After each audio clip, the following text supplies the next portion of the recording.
अध्याय 6 न्यायपालिका 11 परिचय। आमतौर पर न्यायालय को विभिन्न व्यक्तियों या निजी संस्थाओं के आपसी विवादों को सुलझाने वाले पंच के रूप में देखा जाता है, लेकिन न्यायपालिका कुछ महत्वपूर्ण राजनैतिक कामों को भी अंजाम देती है। न्यायपालिका सरकार का एक महत्वपूर्ण अंग है। भारत का सर्वोच्च न्यायालय वास्तव में विश्व के सबसे शक्तिशाली न्यायालयों में से एक है। 1950 से ही न्यायपालिका ने संविधान की व्याख्या और सुरक्षा करने में महत्वपूर्ण भूमिका निभाई है। मौलिक अधिकारों वाले अध्याय में हम पढ़ हो चुके हैं कि अधिकारों की सुरक्षा के लिए न्यायपालिका बहुत महत्वपूर्ण है। इस अध्याय को पढ़कर आप निम्नलिखित बातों को जान सकेंगे। न्यायपालिका की स्वतंत्रता का अर्थ, भी अधिकारों की सुरक्षा में भारतीय न्यायपालिका की भूमिका, संविधान की व्याख्या में न्यायपालिका की भूमिका और भारत की संसद और न्यायपालिका के आपसी संबंध। हमें स्वतंत्र न्यायपालिका क्यों चाहिए? हर समाज में व्यक्तियों के बीच, समूहों के बीच और व्यक्ति समूह तथा सरकार के बीच विवाद उठते हैं। इन सभी विवादों को कानून के शासन के सिद्धांत के आधार पर एक स्वतंत्र संस्था द्वारा हल किया जाना चाहिए। कानून के शासन का भाव यह है कि धनी और गरीब, स्त्री और पुरुष तथा अगड़े और पिछड़े सभी लोगों पर एक समान कानून लागू हो। न्यायपालिका की प्रमुख भूमिका यह है कि वह कानून के शासन की रक्षा और कानून की सर्वोच्चता को सुनिश्चित करे। न्यायपालिका व्यक्ति के अधिकारों की रक्षा करती है, विवादों को कानून के अनुसार हल करती है और यह सुनिश्चित करती है कि लोकतंत्र की जगह किसी एक व्यक्ति या समूह की तानाशाही न ले ले। इसके लिए जरूरी है कि न्यायपालिका किसी भी राजनीतिक दबाव से मुक्त हो। स्वतंत्र न्यायपालिका का क्या अर्थ है? यह स्वतंत्रता कैसे सुनिश्चित की जाती है? न्यायपालिका की स्वतंत्रता। सीधे सरल शब्दों में, न्यायपालिका की स्वतंत्रता का अर्थ है कि सरकार के अन्य दो अंग विधायिका और कार्यपालिका न्यायपालिका के कार्यों में किसी प्रकार की बाधा न पहुंचाए ताकि वह ठीक ढंग से न्याय कर सकें। सरकार के अन्य अंग न्यायपालिका के निर्णयों में हस्तक्षेप न करें। शून्य न्यायाधीश बिना भय या भेदभाव के अपना कार्य कर सकें। न्यायपालिका की स्वतंत्रता का अर्थ स्वेच्छाचारिता या उत्तरदायित्व का अभाव नहीं है। न्यायपालिका देश की लोकतांत्रिक राजनीतिक संरचना का एक हिस्सा है। न्यायपालिका देश के संविधान, लोकतांत्रिक परंपरा और जनता के प्रति जवाबदेह है। न्यायपालिका को स्वतंत्रता कैसे दी जा सकती है और उसे सुरक्षित कैसे बनाया जा सकता है? भारतीय संविधान ने अनेक उपायों के द्वारा न्यायपालिका की स्वतंत्रता सुनिश्चित की है। न्यायाधीशों की नियुक्तियों के मामले में विधायिका को सम्मिलित नहीं किया गया है। इससे यह सुनिश्चित किया गया कि इन नियुक्तियों में दलगत राजनीति की कोई भूमिका नहीं रहे। न्यायाधीश के रूप में नियुक्त होने के लिए किसी व्यक्ति को वकालत का अनुभव या कानून का विशेषज्ञ होना चाहिए। उस व्यक्ति के राजनीतिक विचार या निष्ठाएं उसकी नियुक्ति का आधार नहीं बननी चाहिए। न्यायाधीशों का कार्यकाल निश्चित होता है। वे सेवानिवृत्त होने तक पद पर बने रहते हैं। केवल अपवाद स्वरूप विशेष स्थितियों में ही न्यायाधीशों को हटाया जा सकता है। इसके अलावा उनके कार्यकाल को कम नहीं किया जा सकता। कार्यकाल की सुरक्षा के कारण न्यायाधीश बिना भय या भेदभाव के अपना काम कर पाते हैं। संविधान में न्यायाधीशों को हटाने के लिए बहुत कठिन प्रक्रिया निर्धारित की गई है। संविधान निर्माताओं का मानना था कि हटाने की प्रक्रिया कठिन हो तो न्यायपालिका के सदस्यों का पद सुरक्षित रहेगा। न्यायपालिका विधायिका या कार्यपालिका पर वित्तीय रूप से निर्भर नहीं है। संविधान के अनुसार न्यायाधीशों के वेतन और भत्ते के लिए विधायिका की स्वीकृति नहीं ली जाएगी। न्यायाधीशों के कार्यों और निर्णयों की व्यक्तिगत आलोचना नहीं की जा सकती। अगर कोई न्यायालय की अवमानना का दोषी पाया जाता है तो न्यायपालिका को उसे दंडित करने का अधिकार है। माना जाता है कि इस अधिकार से न्यायाधीशों को सुरक्षा मिलेगी और कोई उनकी नाजायज आलोचना नहीं कर सकेगा। संसद न्यायाधीशों के आचरण पर केवल तभी चर्चा कर सकती है जब वह उनको हटाने के प्रस्ताव पर विचार कर रही हो। इससे न्यायपालिका आलोचना के भय से मुक्त होकर स्वतंत्र रूप से निर्णय करती है। खुद करें, खुद सीखें। अपनी कक्षा में निम्नलिखित विषयों पर वाद विवाद का आयोजन करें। आपकी राय में निम्नलिखित में से कौन कौन न्यायाधीशों के निर्णय को प्रभावित करते हैं? क्या आप इन्हें ठीक मानते हैं? संविधान, पहले लिए गए फैसले, अन्य अदालतों की राय, जनमत, मीडिया, कानून की परंपराएं, कानून, समय और कर्मचारियों की कमी, सार्वजनिक आलोचना का भय, कार्यपालिका द्वारा कार्रवाई का भय। न्यायाधीशों की नियुक्ति। न्यायाधीशों की नियुक्ति कभी भी राजनीतिक रूप से निर्विवाद नहीं रही है। यह राजनीतिक प्रक्रिया का एक हिस्सा है। यह बात अपने आप में महत्वपूर्ण हो जाती है कि उच्च न्यायालय और सर्वोच्च न्यायालय में न्यायाधीश कौन है। इससे संविधान की व्याख्या पर फर्क पड़ सकता है। न्यायाधीश का राजनीतिक दर्शन क्या है? सक्रिय और मुखर न्यायपालिका के बारे में उसकी क्या राय है? नियंत्रित और प्रतिबद्ध न्यायपालिका के विषय में उसके क्या विचार हैं? इन सब बातों का प्रभाव लागू किए जाने वाले कानूनों पर पड़ता है। मंत्रिमंडल, राज्यपाल, मुख्यमंत्री और भारत के मुख्य न्यायाधीश, ये सभी न्यायिक नियुक्ति की प्रक्रिया को प्रभावित करते हैं। भारत के मुख्य न्यायाधीश की नियुक्ति के मामले में वर्षों से परंपरा बन गई है कि सर्वोच्च न्यायालय के सबसे वरिष्ठ न्यायाधीश को इस पद पर नियुक्त किया जाएगा। लेकिन इस परंपरा को 2 बार तोड़ा भी गया है। 1973 में 3 वरिष्ठ न्यायाधीशों को छोड़कर न्यायमूर्ति A.N. रे को भारत का मुख्य न्यायाधीश नियुक्त किया गया। फिर 1975 में न्यायमूर्ति H.R. खन्ना को पीछे छोड़ते हुए न्यायमूर्ति M.H. वेग की नियुक्ति की गई। सर्वोच्च न्यायालय और उच्च न्यायालय के अन्य न्यायाधीशों को नियुक्ति राष्ट्रपति भारत के मुख्य न्यायाधीश की सलाह से करता है। इसका अर्थ यह हुआ कि नियुक्तियों के संबंध में वास्तविक शक्ति मंत्रिपरिषद के पास है। फिर मुख्य न्यायाधीश से सलाह का क्या महत्व है? 1982 से 1998 के बीच यह विषय बार बार सर्वोच्च न्यायालय के सामने आया। शुरू में न्यायालय का विचार था कि मुख्य न्यायाधीश की भूमिका पूरी तरह से सलाहकार की है, लेकिन बाद में न्यायालय ने माना कि मुख्य न्यायाधीश की सलाह राष्ट्रपति को जरूर माननी चाहिए। आखिरकार सर्वोच्च न्यायालय ने एक नई व्यवस्था की। इसके अनुसार सर्वोच्च न्यायालय का मुख्य न्यायाधीश अन्य 4 वरिष्ठतम न्यायाधीशों की सलाह से कुछ नाम प्रस्तावित करेगा और इसी में से राष्ट्रपति नियुक्तियां करेगा। इस प्रकार सर्वोच्च न्यायालय ने नियुक्तियों की सिफारिश के संबंध में सामूहिकता का सिद्धांत स्थापित किया। इसी कारण आजकल नियुक्तियों के संबंध में सर्वोच्च न्यायालय के वरिष्ठ न्यायाधीशों के समूह का ज्यादा प्रभाव है। इस तरह न्यायपालिका की नियुक्ति में सर्वोच्च न्यायालय और मंत्रिपरिषद महत्वपूर्ण भूमिका निभाते हैं। न्यायाधीशों को पद से हटाना।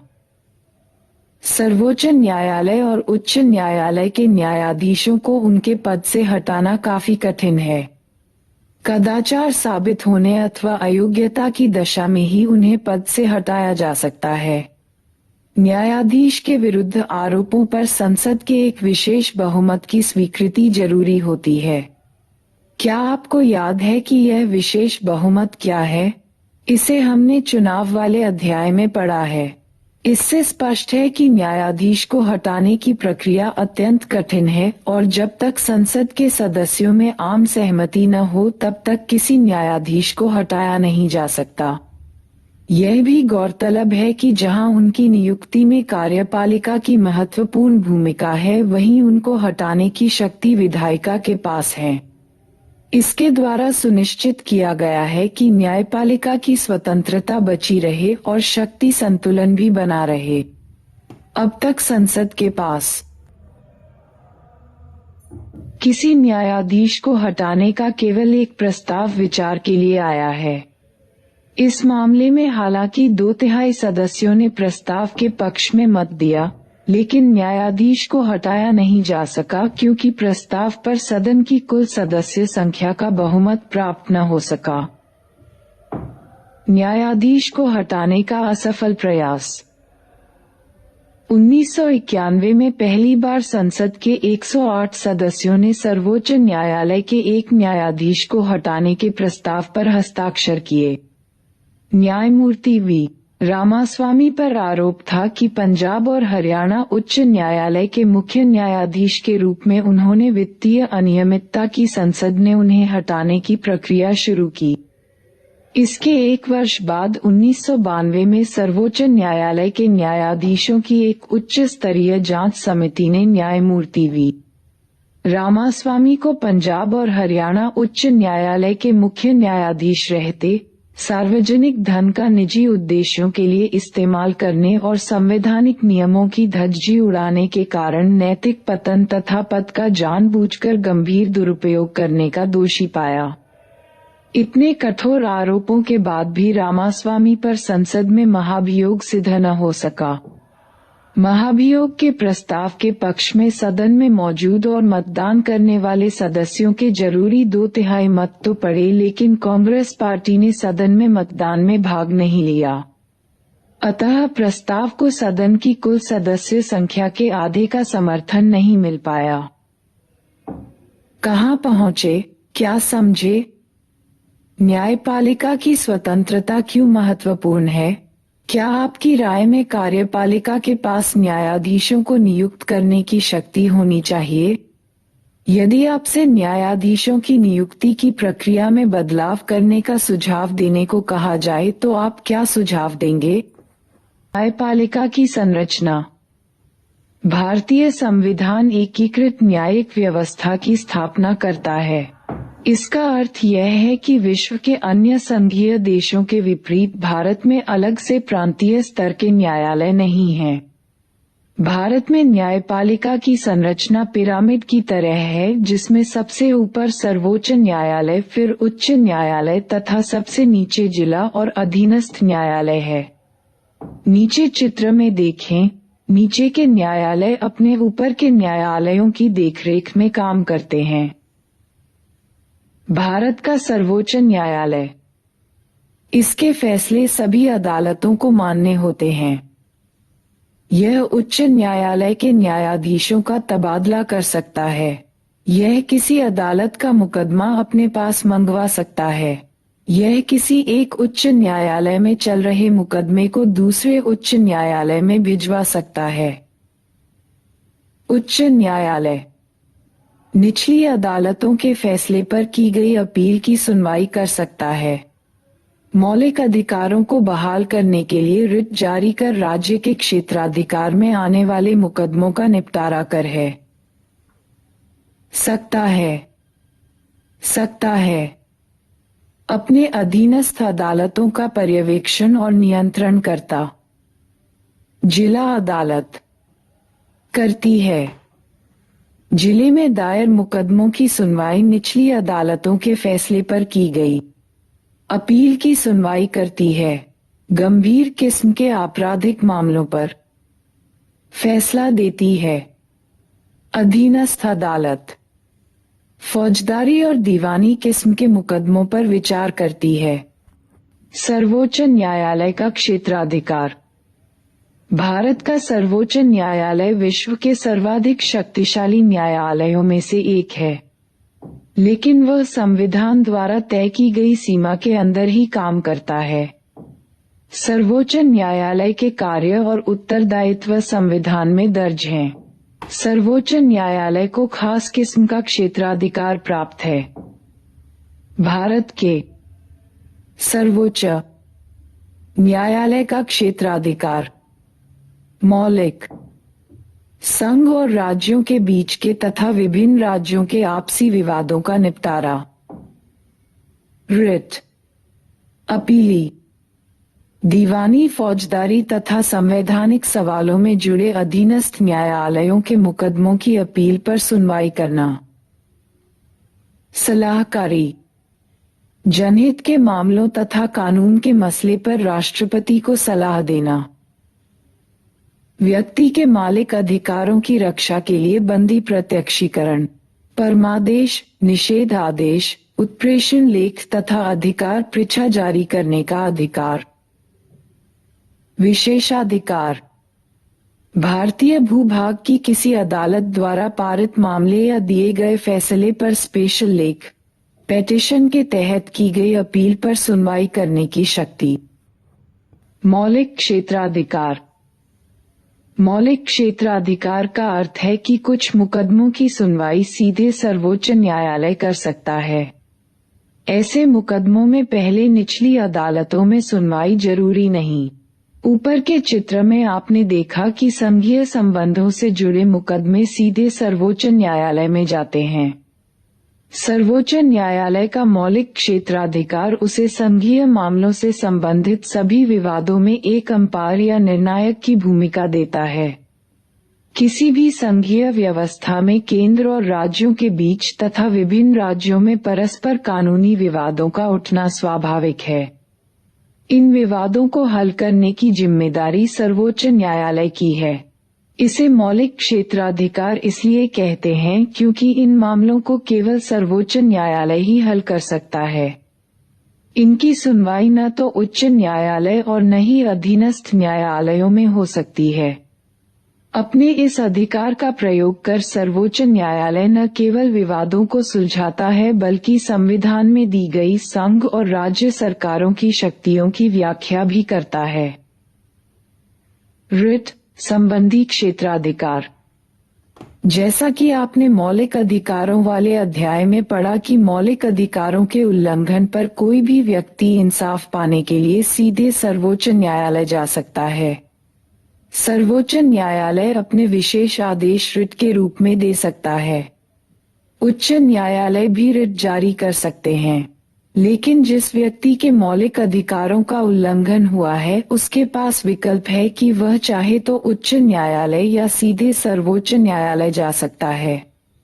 इन रिटों के माध्यम से न्यायालय कार्यपालिका को कुछ करने या न करने का आदेश दे सकता है। अपीली क्षेत्राधिकार। सर्वोच्च न्यायालय अपील का उच्चतम न्यायालय है। कोई भी व्यक्ति उच्च न्यायालय के निर्णय के विरुद्ध सर्वोच्च न्यायालय में अपील कर सकता है, लेकिन उच्च न्यायालय को यह प्रमाण पत्र देना पड़ता है कि वह मुकदमा सर्वोच्च न्यायालय में अपील करने लायक है, अर्थात उसमें संविधान या कानून की व्याख्या करने जैसा कोई गंभीर मामला उलझा है। अगर फौजदारी के मामले में निचली अदालत किसी को फांसी की सजा दे दे तो उसकी अपील सर्वोच्च या उच्च न्यायालय में की जा सकती है। यदि किसी मुकदमे में उच्च न्यायालय अपील की आज्ञा न दे तब भी सर्वोच्च न्यायालय के पास यह शक्ति है कि वह उस मुकदमे में की गई अपील को विचार के लिए स्वीकार कर ले। अपीली क्षेत्राधिकार का मतलब यह है कि सर्वोच्च न्यायालय पूरे मुकदमे पर पुनर्विचार करेगा और उसके कानूनी मुद्दों की दोबारा जांच करेगा। यदि न्यायालय को लगता है कि कानून या संविधान का वह अर्थ नहीं है जो निचली अदालतों ने समझा तो सर्वोच्च न्यायालय उनके निर्णय को बदल सकता है तथा इसके साथ उन प्रावधानों की नई व्याख्या भी दे सकता है।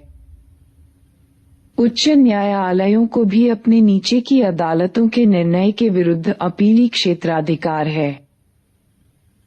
सलाह संबंधी क्षेत्राधिकार। मौलिक और अपीली क्षेत्राधिकार के अतिरिक्त सर्वोच्च न्यायालय का परामर्श संबंधी क्षेत्राधिकार भी है। इसके अनुसार भारत का राष्ट्रपति लोकहित या संविधान की व्याख्या से संबंधित किसी विषय को सर्वोच्च न्यायालय के पास परामर्श के लिए भेज सकता है, लेकिन न तो सर्वोच्च न्यायालय ऐसे किसी विषय पर सलाह देने के लिए बाध्य है और न ही राष्ट्रपति न्यायालय की सलाह मानने को। फिर सर्वोच्च न्यायालय के परामर्श देने की शक्ति की क्या उपयोगिता है? इसकी दो मुख्य उपयोगिताएं हैं। पहली, इससे सरकार को छूट मिल जाती है कि किसी महत्वपूर्ण मसले पर कार्रवाई करने से पहले वह अदालत की कानूनी राय जान ले। इससे बाद में कानूनी विवाद से बचा जा सकता है।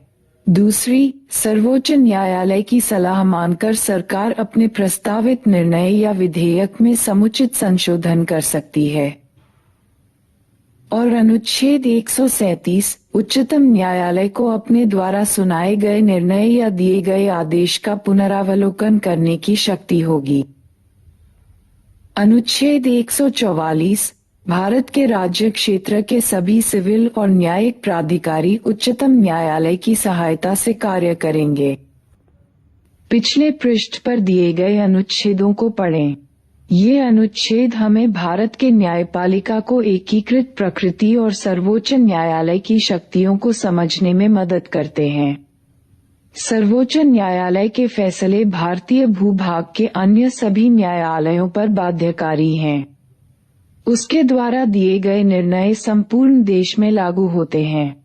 सर्वोच्च न्यायालय स्वयं अपने निर्णयों से बाध्य नहीं है और कभी भी उसकी समीक्षा कर सकता है। इसके अतिरिक्त सर्वोच्च न्यायालय की अवमानना के मामले भी वे स्वयं ही देखता है। न्यायिक सक्रियता। क्या आपने न्यायिक सक्रियता अथवा जनहित याचिका के बारे में सुना है? आजकल न्यायपालिका पर चर्चा में इन दोनों शब्दों का अक्सर प्रयोग होता है। अनेक लोगों का मानना है कि इन दोनों ने न्यायपालिका के कार्यों में क्रांतिकारी परिवर्तन कर उन्हें पहले से अधिक जनोन्मुखी बना दिया है। भारत में न्यायिक सक्रियता का मुख्य साधन जनहित याचिका या सामाजिक व्यवहार याचिका, सोशल एक्शन लिटिगेशन, रही है। आखिर जनहित याचिका है क्या? कब और कैसे इसकी शुरुआत हुई? कानून की सामान्य प्रक्रिया में कोई व्यक्ति तभी अदालत जा सकता है जब उसका कोई व्यक्तिगत नुकसान हुआ हो। इसका मतलब यह है कि अपने अधिकार का उल्लंघन होने पर या किसी विवाद में फंसने पर कोई व्यक्ति इंसाफ पाने के लिए अदालत का दरवाजा खटखटा सकता है। 1979 में इस अवधारणा में बदलाव आया। 1979 में इस बदलाव की शुरुआत करते हुए न्यायालय ने एक ऐसे मुकदमे की सुनवाई करने का निर्णय लिया जिसे पीड़ित लोगों ने नहीं बल्कि उनकी ओर से दूसरों ने दाखिल किया था। चूंकि इस मामले में जनहित से संबंधित एक मुद्दे पर विचार हो रहा था, अतः इसे और ऐसे ही अन्य अनेक मुकदमों को जनहित याचिकाओं का नाम दिया गया। उसी समय सर्वोच्च न्यायालय ने कैदियों के अधिकार से संबंधित मुकदमे पर भी विचार किया। इससे ऐसे मुकदमों की बाढ़ सी आ गई जिसमें जन सेवा की भावना रखने वाले नागरिकों तथा स्वयंसेवी संगठनों ने अधिकारों की रक्षा, गरीबों के जीवन को और बेहतर बनाने, पर्यावरण की सुरक्षा और लोकहित से जुड़े अनेक मुद्दों पर न्यायपालिका से हस्तक्षेप की मांग की। जनहित याचिका न्यायिक सक्रियता का सबसे प्रभावी साधन हो गई है। किसी के द्वारा मुकदमा करने पर उस मुद्दे पर विचार करने के बजाय न्यायपालिका ने अखबार में छपी खबरों और डाक से प्राप्त शिकायतों को आधार बनाकर उन पर विचार करना शुरू कर दिया। इस तरह न्यायपालिका की यह नई भूमिका न्यायिक सक्रियता के रूप में लोकप्रिय हुई। कुछ प्रारंभिक जनहित याचिकाएं। 1979 में समाचार पत्रों में विचाराधीन कैदियों के बारे में कुछ खबरें छपीं। बिहार की जेलों में कैदियों को काफी लंबी अवधि से बंदी बनाकर रखा जा रहा था। जिन अपराधों के लिए उन्हें गिरफ्तार किया गया था, यदि उसमें उन्हें सजा हो जाती तो भी वे उतनी लंबी अवधि के लिए कैद नहीं किए जा सकते थे। इस खबर को आधार बनाकर एक वकील ने एक याचिका दायर की। सर्वोच्च न्यायालय में यह मुकदमा चला। यह पहली जनहित याचिका के रूप में प्रसिद्ध हुई। इस मुकदमे को हुसैनारा खातून बनाम बिहार सरकार के नाम से जाना जाता है। 1980 में तिहाड़ जेल के एक बंदी ने सर्वोच्च न्यायालय के न्यायाधीश कृष्णा अय्यर को एक पत्र भेजा। इसमें बंदियों को दी जाने वाली शारीरिक यातनाओं का वर्णन किया गया था। न्यायाधीश ने उसे ही एक याचिका मान लिया। यद्यपि बाद में न्यायालय ने पत्रों को याचिका के रूप में स्वीकार करने की प्रथा समाप्त कर दी, लेकिन यह मुकदमा सुनील बत्रा बनाम दिल्ली प्रशासन 1980 के नाम से शुरुआती जनहित याचिका के रूप में प्रसिद्ध हुआ। जनहित याचिकाओं के माध्यम से न्यायालय ने अधिकारों का दायरा बढ़ा दिया। शुद्ध हवा, पानी और अच्छा जीवन पाना पूरे समाज का अधिकार है। न्यायालय का मानना था कि समाज के सदस्य के रूप में अधिकारों के उल्लंघन पर व्यक्तियों को इंसाफ की गुहार लगाने का अधिकार है। इसके अतिरिक्त 1980 के बाद जनहित याचिकाओं और न्यायिक सक्रियता के द्वारा न्यायपालिका ने उन मामलों में भी रुचि दिखाई जहां समाज के कुछ वर्गों के लोग आसानी से अदालत की शरण नहीं ले सकते। इस उद्देश्य की पूर्ति के लिए न्यायालय ने जन सेवा की भावना से भरे नागरिक, सामाजिक संगठन और वकीलों को समाज के जरूरतमंद और गरीब लोगों की ओर से याचिकाएं दायर करने की इजाजत दी। यह बात जरूर याद रहे कि गरीबों की समस्याएं ऐसे लोगों की समस्याओं से गुणात्मक रूप से अलग हैं जिन पर अब तक अदालत का ध्यान रहा है। गरीबों के प्रति इंसाफ का अलग नजरिया अपनाने की जरूरत है। यदि हम गरीबों के मामले में आंख मूंदकर इंसाफ की कोई प्रतिकूल प्रक्रिया अपनाते हैं, तो वे कभी भी अपने मौलिक अधिकारों का इस्तेमाल नहीं कर सकेंगे। न्यायमूर्ति भगवती बंधुआ मुक्ति मोर्चा बनाम भारत सरकार 1984।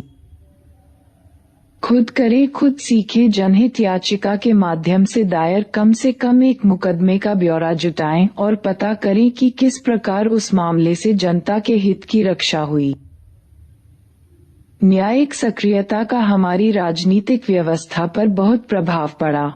इससे न केवल व्यक्तियों बल्कि विभिन्न समूहों को भी अदालत जाने का अवसर मिला। इसने न्याय व्यवस्था को लोकतांत्रिक बनाया और कार्यपालिका उत्तरदायी बनने पर बाध्य हुई चुनाव प्रणाली को भी इसने ज्यादा मुक्त और निष्पक्ष बनाने का प्रयास किया। न्यायालय ने चुनाव लड़ने वाले प्रत्याशियों को अपनी संपत्ति, आय और शैक्षणिक योग्यताओं के संबंध में शपथपत्र देने का निर्देश दिया, जिससे लोग सही जानकारी के आधार पर अपने प्रतिनिधियों का चुनाव कर सकें। जनहित याचिकाओं की बढ़ती संख्या और सक्रिय न्यायपालिका के विचार का एक नकारात्मक पहलू भी है। इससे न्यायालयों में काम का बोझ बढ़ा है। दूसरे, न्यायिक सक्रियता से विधायिका, कार्यपालिका और न्यायपालिका के कार्यों के बीच का अंतर धुंधला हो गया है।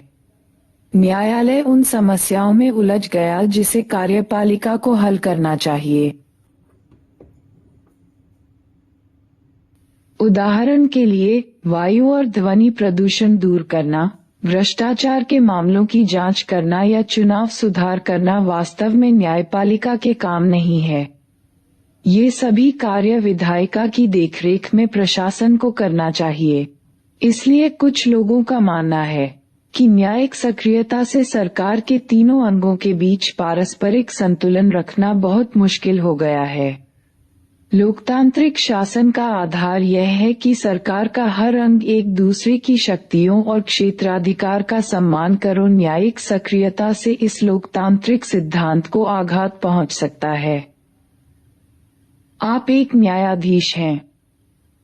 नागरिकों का एक समूह जनहित याचिका के माध्यम से न्यायालय जाकर प्रार्थना करता है कि वह शहर की नगरपालिका के अधिकारियों को झुग्गी झोपड़ियां हटाने और शहर को सुंदर बनाने का काम करने के आदेश दे, ताकि शहर में पूंजी निवेश करने वालों को आकर्षित किया जा सके। उनका तर्क है कि ऐसा करना जनहित में है। झुग्गी झोपड़ी में रहने वालों का पक्ष है कि ऐसा करने पर उनके जीवन के अधिकार का हनन होगा। उनका तर्क है कि जनहित के लिए साफ सुथरे शहर के अधिकार से ज्यादा जीवन का अधिकार महत्वपूर्ण है। कल्पना करें कि आप एक न्यायाधीश हैं। आप एक निर्णय लिखें और तय करें कि इस जनहित याचिका में जनहित का मुद्दा है या नहीं। न्यायपालिका और अधिकार। हम पहले ही देख चुके हैं कि न्यायपालिका को व्यक्ति के अधिकारों की रक्षा करने का दायित्व सौंपा गया है। संविधान ऐसी दो विधियों का वर्णन करता है जिससे सर्वोच्च न्यायालय अधिकारों की रक्षा कर सके। पहला, यह अनेक रिट जैसे बंदी प्रत्यक्षीकरण, परमादेश आदि जारी करके मौलिक अधिकारों को फिर से स्थापित कर सकता है। अनुच्छेद 32, उच्च न्यायालयों को भी ऐसी रिट जारी करने की शक्ति है। अनुच्छेद 226। दूसरा, सर्वोच्च न्यायालय किसी कानून को गैर संवैधानिक घोषित कर उसे लागू होने से रोक सकता है। अनुच्छेद 13। ये दोनों प्रावधान एक और सर्वोच्च न्यायालय को नागरिकों के मौलिक अधिकार के संरक्षक तथा दूसरी ओर संविधान के व्याख्याकार के रूप में स्थापित करते हैं। उपर्युक्त प्रावधानों में दूसरा प्रावधान न्यायिक पुनरावलोकन की व्यवस्था करता है। सर्वोच्च न्यायालय की सबसे महत्वपूर्ण शक्ति संभवतः न्यायिक पुनरावलोकन की शक्ति है। न्यायिक पुनरावलोकन का अर्थ है कि सर्वोच्च न्यायालय किसी भी कानून को संवैधानिकता जांच सकता है और यदि वह संविधान के प्रावधानों के विपरीत हो तो न्यायालय उसे गैर संवैधानिक घोषित कर सकता है। संविधान में कहीं भी न्यायिक पुनरावलोकन शब्द का प्रयोग नहीं किया गया है, लेकिन भारत में संविधान लिखित है और इसमें दर्ज है कि मूल अधिकारों के विपरीत होने पर सर्वोच्च न्यायालय किसी भी कानून को निरस्त कर सकता है। इन तथ्यों के कारण भारत के संविधान में न्यायिक पुनरावलोकन शब्द का प्रयोग न होने पर यह शक्ति सर्वोच्च न्यायालय को प्राप्त है। इसके अलावा हमने सर्वोच्च न्यायालय के क्षेत्राधिकार का अध्ययन करते समय देखा कि संघीय संबंधों के मामले में भी सर्वोच्च न्यायालय अपनी न्यायिक पुनरावलोकन की शक्ति का प्रयोग कर सकता है। ऐसा करके वह किसी भी कानून को संविधान में निहित शक्ति के बंटवारे की योजना के विरुद्ध होने से रोकता है। मान लीजिए कि केंद्र सरकार कोई कानून बनाए और कुछ राज्यों को ऐसा लगे कि इस कानून का विषय तो राज्य सूची में है, तब वे सर्वोच्च न्यायालय जा सकते हैं और यदि न्यायालय उनसे सहमत हो तो वह उस कानून को असंवैधानिक घोषित कर सकता है। इस प्रकार सर्वोच्च न्यायालय न्यायिक पुनरावलोकन की शक्ति के द्वारा ऐसे किसी भी कानून का परीक्षण कर सकता है जो मौलिक अधिकारों का उल्लंघन करता हो या संविधान में शक्ति विभाजन योजना के प्रतिकूल हो। न्यायिक पुनरावलोकन की शक्ति राज्यों की विधायिका द्वारा बनाए कानूनों पर भी लागू होती है। रिट जारी करने की और न्यायिक पुनरावलोकन की शक्तियां सर्वोच्च न्यायालय को अत्यंत शक्तिशाली बना देती है। न्यायिक पुनरावलोकन की शक्ति का मतलब यह हुआ कि न्यायपालिका विधायिका द्वारा पारित कानूनों की और संविधान की व्याख्या कर सकती है। अनेक लोगों का मानना है कि इसके द्वारा न्यायपालिका प्रभावी ढंग से संविधान की रक्षा करती है और नागरिकों के अधिकारों की भी रक्षा करती है। जनहित याचिकाओं ने नागरिकों के अधिकारों की रक्षा करने की न्यायपालिका की शक्ति में बढ़ोतरी की है। क्या आप जानते हैं कि और भी अनेक देशों में जनहित याचिकाएं धीरे धीरे लोकप्रिय हो रही हैं? विश्व के अनेक न्यायालयों, खासतौर से दक्षिण एशिया और अफ्रीका में भारत की ही भांति न्यायिक सक्रियता का प्रयोग किया जा रहा है। लेकिन दक्षिण अफ्रीका के संविधान में जनहित याचिका को मौलिक अधिकारों की सूची में सम्मिलित किया गया है। इस प्रकार दक्षिण अफ्रीका में अब नागरिक का यह मौलिक अधिकार है कि वह संवैधानिक न्यायालय के सामने व्यक्तियों के अधिकारों के उल्लंघन का मामला उठा सके। क्या आपको याद है कि अधिकार से संबंधित अध्याय में हमने शोषण के विरुद्ध अधिकार का उल्लेख किया था? यह अधिकार बंधुआ मजदूरी, लोगों की खरीद फरोख्त और खतरनाक कामों में बाल श्रम पर प्रतिबंध लगाता है। लेकिन प्रश्न यह है कि जिन लोगों के अधिकारों का उल्लंघन होता है, वे अदालत का दरवाजा कैसे खटखटाएं? जनहित याचिकाओं और न्यायिक सक्रियता से न्यायालयों के लिए यह संभव हो पाया है कि वे ऐसे उल्लंघनों के मामले पर विचार कर सकें। इससे न्यायालय ने अनेक मुद्दों पर विचार किया, जैसे जेल के अंदर पुलिस द्वारा कैदियों की आंखें फोड़ना, पत्थर की खदानों में काम करने की अमानवीय दशा, बच्चों का यौन शोषण आदि।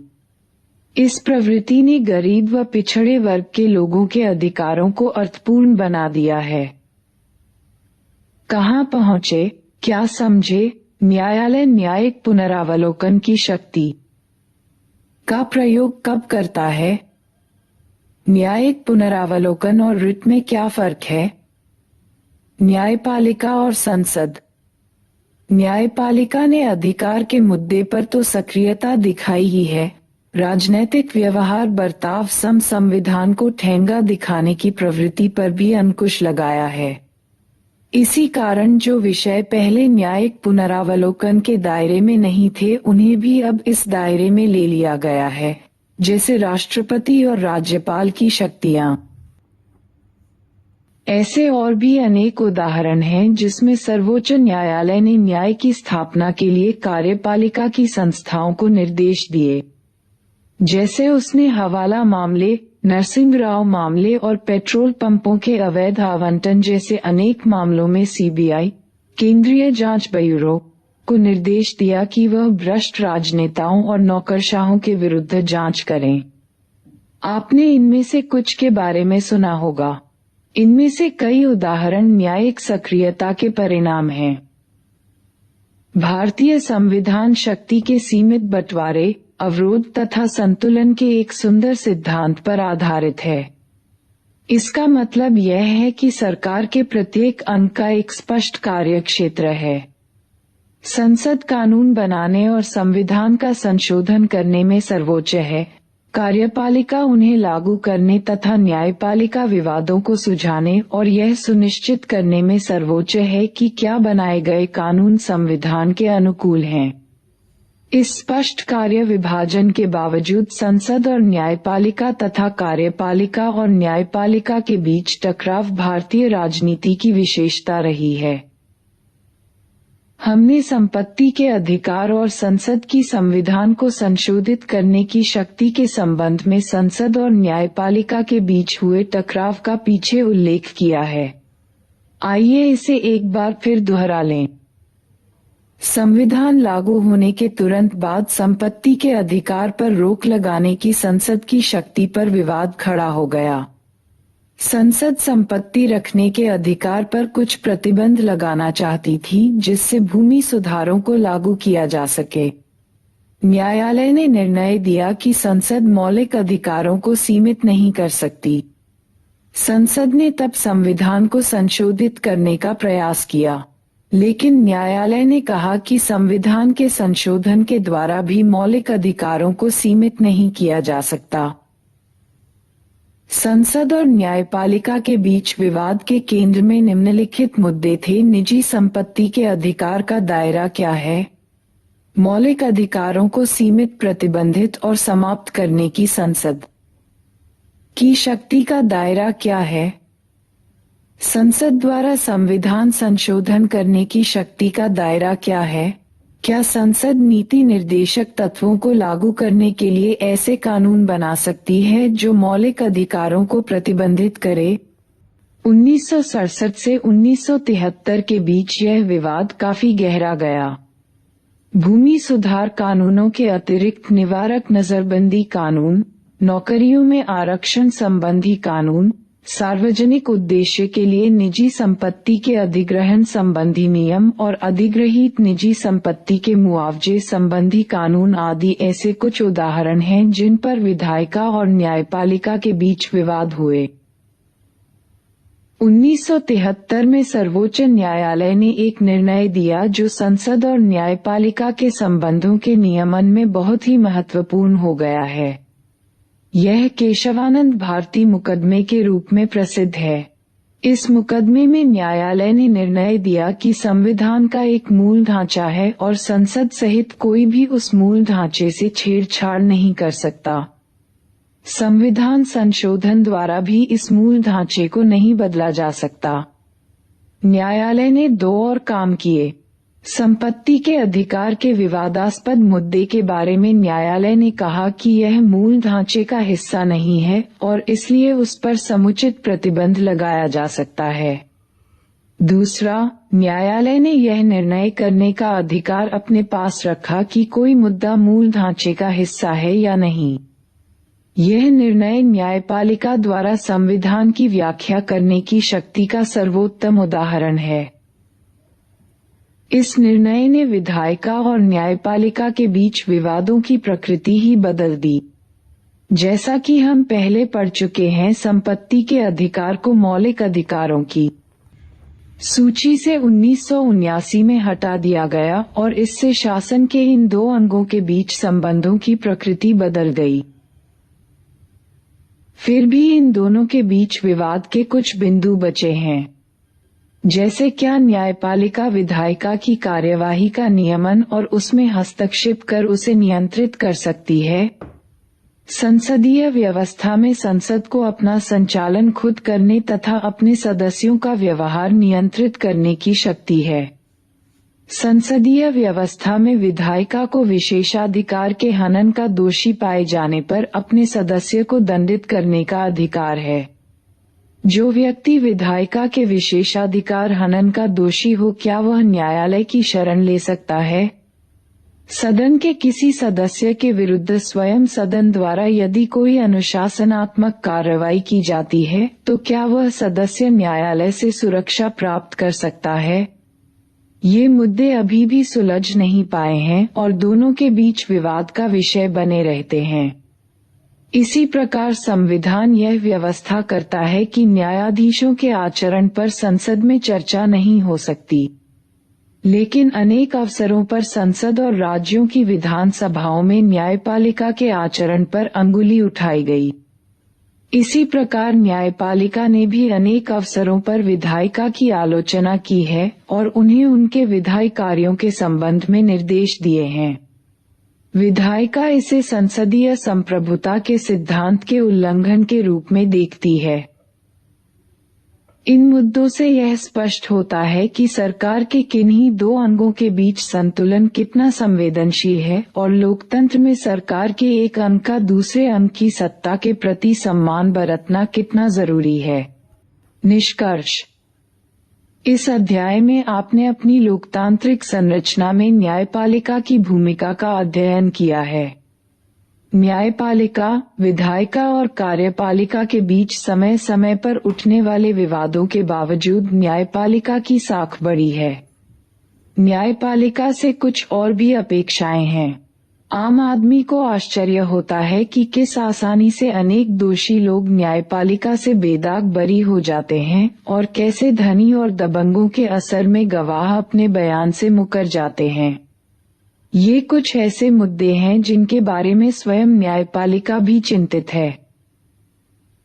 इस अध्याय में आपने देखा कि भारत में न्यायपालिका बहुत शक्तिशाली संस्था है।